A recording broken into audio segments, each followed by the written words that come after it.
लगातार पिछले कई दिनों से और पिछले महीने से ये सूचनाएं आ रही थी कि समाजवादियों के ऊपर छापे पड़ेंगे।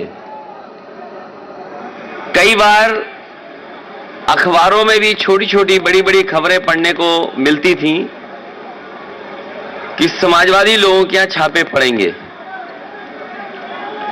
और इधर 2 हफ्ते से लगातार देख रहे हैं कि समाजवादी पार्टी से जुड़े हुए लोगों के ऊपर छापे पड़ रहे हैं। और दिल्ली से जब भी भारतीय जनता पार्टी का लखनऊ में, यूपी में कार्यक्रम होता है, लगता यह है कि साथ अपने इन विभागों को भी बुलाते हैं, साथ ला करके या निर्देश दे करके उनको यहां लाया जाता है और लगातार छापे पड़ रहे हैं। ये कन्नौज शहर, कन्नौज क्षेत्र समाजवादियों से बहुत जुड़ा हुआ क्षेत्र रहा है। यहां का अगर इतिहास उठा करके देखेंगे तो यहां का इतिहास भाईचारे का रहा है, सौहार्द का इतिहास रहा है। और इत्र कोई आज से नहीं बन रहा है, बहुत वर्षों से यहां इत्र बन रहा है। इत्र के कारोबार से न केवल व्यापारी जुड़े हैं जो व्यापार करते हैं, यहां के बड़े पैमाने पर किसान भी जुड़े हैं। किसान के जुड़े होने से और कारोबार से व्यापारियों का, और व्यापार से न केवल कन्नौज उत्तर प्रदेश बल्कि देश के अन्य कारोबार भी इस कारोबार से जुड़े हुए हैं। कन्नौज की एक अपनी पहचान इत्र की रही है। कन्नौज इत्र के लिए ये राजधानी है, सुगंध की राजधानी है। जिस तरीके से फ्रांस में ग्रास या ग्रासे कहें, वो वहां की फ्रेंच कैपिटल, परफ्यूम कैपिटल मानी जाती है। फ्रांस में परफ्यूम कैपिटल अगर है कोई, तो कोई ग्रासे कहता है, कोई ग्रास कहता है। वो एक प्रोनाउंसिएशन है कि इंग्लिश या फ्रेंच जो भी कुछ है। लेकिन फ्रांस में भी एक शहर है ग्रासे, वहां पर भी मुझे जाने का मौका मिला था जब समाजवादी सरकार थी। ये कारोबार बहुत बड़ा कारोबार है, बड़े लोगों को नौकरी, बड़े लोगों को रोजगार देता है। उसके बाद यहां पर एक परफ्यूमरी पार्क लाया गया था।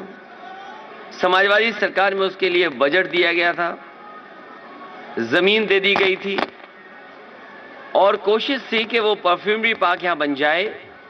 और परफ्यूमरी पार्क से ये फायदा होगा कि जो यहां का किसान है, फूल पैदा करता है, फूलों की खेती करता है, अगर वो सीधा जाकर के एसेंस निकालने का काम करेगा तो एसेंस निकाल सकेगा, और एसेंस निकाल करके उसका भी वो कारोबार वैल्यू एडिशन हो जाएगा उसके काम को लेकर के। पूरा का पूरा आर्किटेक्ट, जमीन, बजट सब कुछ चिन्हित हो गया था। लेकिन भारतीय जनता पार्टी की सरकार के आते ही वो परफ्यूमरी पार्क, वो परफ्यूम का म्यूजियम वैसा ही का वैसा पड़ा है। सुना ये कि चुनाव से पहले भारतीय जनता पार्टी ने उसको कैबिनेट से पास कर करके कोशिश की है कि दोबारा उस योजना को शुरू किया जाए। भारतीय जनता पार्टी ने केवल कन्नौज का एक काम नहीं रोका है।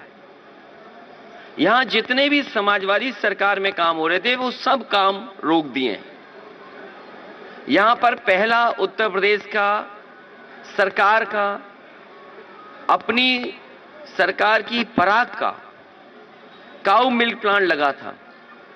और काऊ मिल्क प्लांट इसलिए लगाया था कि आसपास यहां के किसानों से दूध खरीदा जाएगा और दूध के जो प्रोडक्ट्स बनेंगे, जो मिल्क प्रोडक्ट्स होंगे, वो काऊ मिल्क प्लांट के से काऊ के ही दूध के प्रोडक्ट्स होंगे। क्योंकि इधर गाय को लेकर के और गाय के दूध के लेकर के लोग जागरूक भी हैं, और केवल आज से जागरूक नहीं है।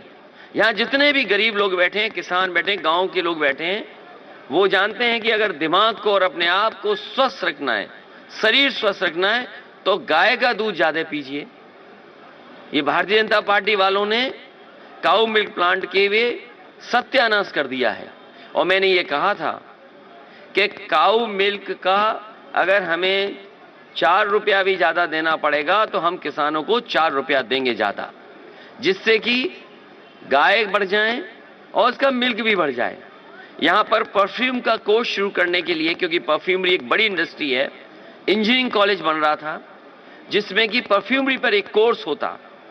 यहाँ पर बच्चे पढ़ते, परफ्यूमरी का कोर्स करते, न केवल यहाँ पर उद्योग की मदद करते, बल्कि दुनिया में भी कैसे कन्नौज के इत्र का डंका बजता, कन्नौज का इत्र का दुनिया में डंका बजता, वैसे यहाँ के नौजवान निकलते, वैसे साइंटिस्ट निकलते, वैसे परफ्यूमर्स निकलते और दुनिया में कन्नौज के नाम का डंका बजता। वो इंजीनियरिंग कॉलेज जितना बना था वो वैसे ही का वैसा आज पड़ा हुआ है।